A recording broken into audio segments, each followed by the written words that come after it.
Bueno, mi gente, ya estamos dejando este sector. Ya seguimos descendiendo desde la cascada del Buitre. Estamos observando esta otra cascada bonita. Y vamos a ir a ver la última que nos queda, una grande. Como pueden ver, Oscar ya no se ve. Ya se perdió el Oscar para abajo.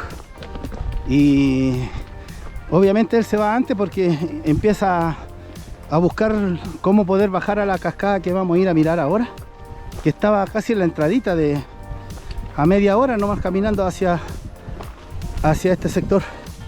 Ahí había una cascada bien bonita, así que él se va rapidito. Mira, si ya ni se ve ya. ¡Ah! Dios mío, que camina rápido ese hombre.